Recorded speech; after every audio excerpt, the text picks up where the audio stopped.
One election की budget उसमें राज्यपाल अभिभाषण में कहने वाले लोग अभी तक भी उपचुनाव भी भरतपुर और गंगानगर का नहीं करा पाए। गंगानगर में फार्म नॉमिनेशन हो गया, उसके बाद में हाई कोर्ट से स्टे लेके आए, और वो भी हाई कोर्ट का स्टे कैसे लेकर के आए कि ये 4 बीजेपी के वहाँ पर जिला परिषद मेंबर थे, एक का बैकडेट में इस्तीफा दिलाया, कलेक्टर से यहाँ पर लिखवाया। जब 1 अप्रैल के बाद के पहले के रिक्त का चुनाव हो रहा था तो उसका वहाँ पर इस्तीफा 25/4 को दिलाना और फिर 31/5 को भेजना और फिर वहाँ से कोर्ट से स्टे ला करके सेम डे 1 बजे तक फार्म भर गया। उसके बाद में भी उन्होंने ये चुनाव, तो जहाँ इनको लगता है कि छोटा मोटा चुनाव हम जीत सकते हैं वहाँ चुनाव करा देते हैं। भरतपुर में और गंगानगर में आज भी 1.5 साल से जिला परिषद का जिला प्रमुख नहीं है, और भरतपुर में तो हद ही कर रखी है, इन्होंने धज्जियाँ उड़ा रखी हैं कानून की। जिला कलेक्टर को प्रशासक लगा रखा है, इनके पास में जिला प्रमुख बनने लायक नहीं है। तो मैं ये कहना चाहता हूँ कि इस संगठन के माध्यम से हम संगठन का भी काम कर रहे हैं और पंचायती राज और नगर निकाय के चुनाव में किस तरीके से कैसे हमको आगे बढ़ना है इस दिशा में भी हम लोग काम कर रहे हैं। हमने एक जो 200 प्रभारी लगाए थे, एक की रिपोर्ट ली है कि आप कितनी दफा गए, ब्लॉक की मीटिंगें हुई, कितने लोग उपस्थित रहे, कितने लोग नहीं रहे, मंडल की बैठकें कैसे हुई, मंडल में कितने लोग उपस्थित रहे, मंडल की कार्यकारिणी जारी हुई कि नहीं हुई, हमारी जो है बूथ की कार्यकारिणी बनी कि नहीं, BLA बना कि नहीं, हमारा कितने लोग जिला परिषद के, पंचायत समिति के, कितने पार्षद, कितने जो, क्योंकि विस्तारित कार्यकारिणी में रायपुर अधिवेशन में ये जोड़ दिया गया था, तो पहले नहीं था। तो हमने कहा भाई जब जुड़ गया, कॉन्स्टिट्यूशनल प्रोविज़न हो गया, तो हमको इस दिशा में भी आगे करना है। तो ये सारा काम लोग हम कर रहे हैं और मैं समझता हूँ कि जल्दी ही हम इस कार्य को जो समय है उसके ऊपर पूरा करने की पूरी कोशिश करेंगे। साल के इतने सीनियर व्यक्ति को जो 3 बार केंद्र में मंत्री भी रह गए, 5 बार MP रह गए, यहाँ 3 बार CM रह गए, तो उनके बयान का खंडन क्यों करना चाहते हैं आप? मान लीजिए, मान लीजिए ना आप, उनके बात के ऊपर, उनके किसी कथन के ऊपर मेरी टिप्पणी मैं समझता हूँ कि ठीक नहीं है। जो उन्होंने कहा है बहुत सोच समझ के कहा है, तो निश्चित रूप से राजस्थान की कांग्रेस में कोई दड़े नहीं है, कोई मनमुटाव नहीं है, साथ बैठ करके कांग्रेस के संगठन का काम कर रहे हैं। और मैं तो मेरी कह सकता हूँ कि मुझे 100% सब लोगों का कोऑपरेशन मिल रहा है। कौन है बीजेपी में, किसने की है?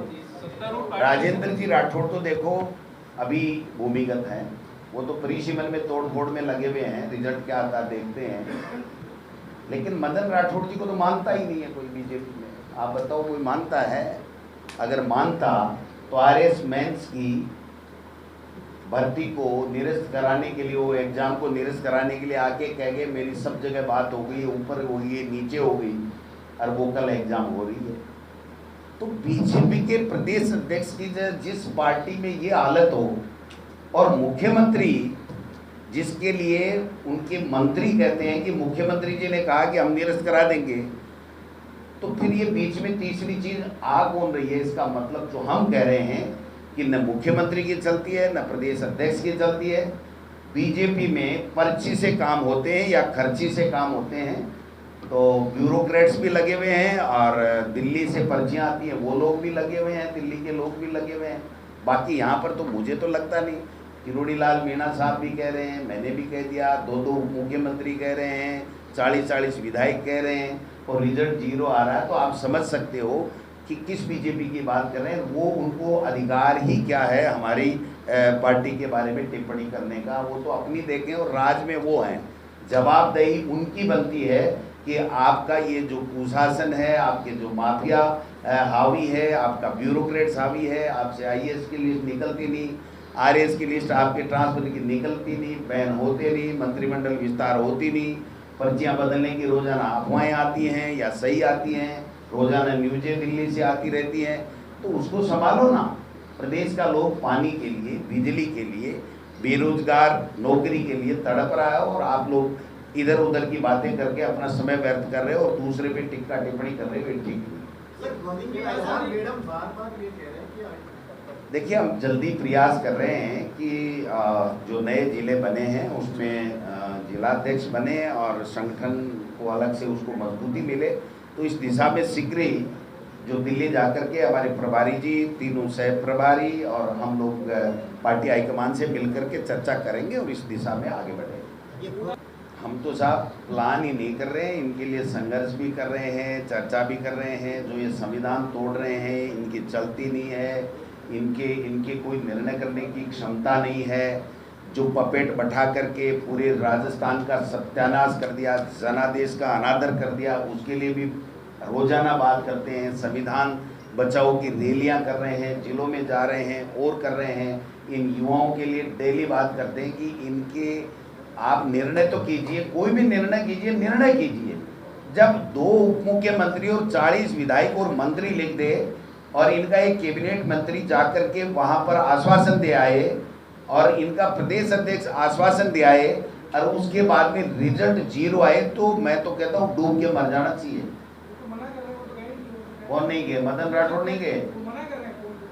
कौन?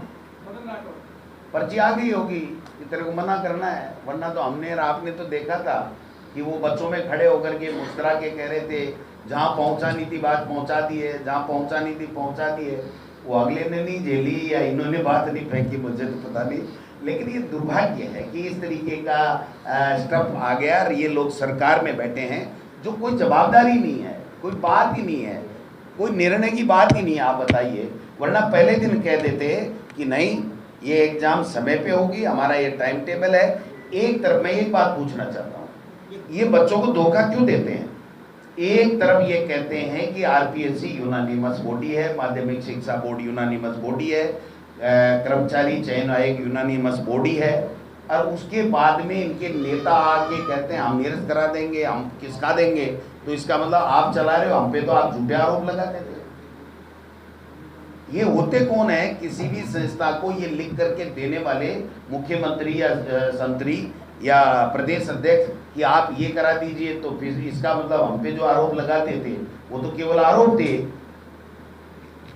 और आप लोग संवैधानिक संस्थाओं की धज्जियां उड़ा रहे हो और बच्चों के साथ में मानसिक उनका शोषण कर रहे हो।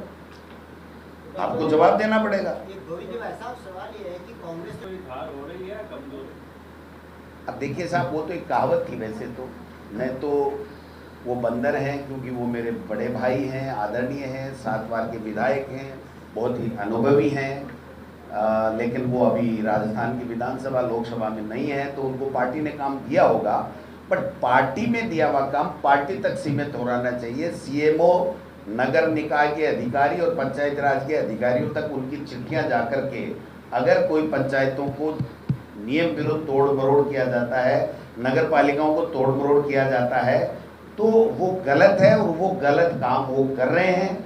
और भजन लाल जी जैसे एसआई भर्ती, जैसे आरएएस की परीक्षा का निर्णय करने में अपने आप को असक्षम पा रहे, उसी तरीके से वो उनको भी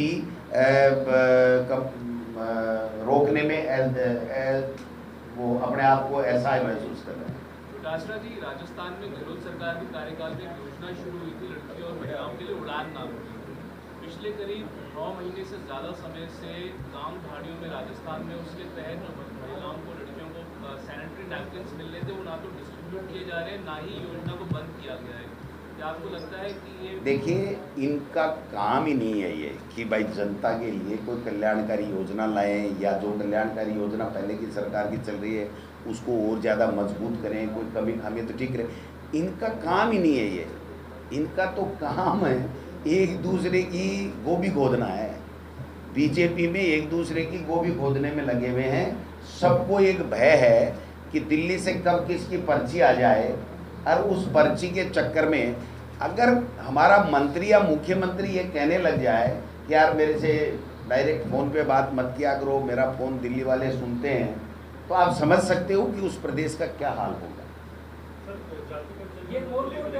ये किसने कहा है सर? ये किसने कहा है सर? ये किसने कहा? जो लोग आके बताते हैं कि मुख्यमंत्री और मंत्री ऐसा कहते रहते हैं कि आप डायरेक्ट फ़ोन पे बात मत किया करो। जो हमने सुना है लोगों से वो बता रहा हूँ सही क्या है वो तो वो खुद कभी मुख्यमंत्री ने ऐसा बता कहा है, देंगे। मुख्यमंत्री कहते ने- रहते हैं कि आप समझा करो, डायरेक्ट कॉल मत किया करो, मेरे फ़ोन भी ऊपर तक बातें जाती हैं। तो क्या हो रहा है, ये अदृश्य शक्ति काम कर रही है। राजस्थान में चुने हुए जनप्रतिनिधि काम नहीं कर रहा। अब 12 की मैं नहीं कह रहा, मेरी सूचनाएं जाती रहती हैं, ऐसा लोग कहते हैं, बीजेपी के लोग कहते हैं, जो काम करके जो काम कराने के लिए आते हैं, जब बात करते हैं तो वो कहते हैं कि भाई फ़ोन पे आप कम से कम बात किया करो, मेरे से आके मिला करो, और मिलने के बाद में काम नहीं होते हैं, ये भी शिकायत है लोगों की।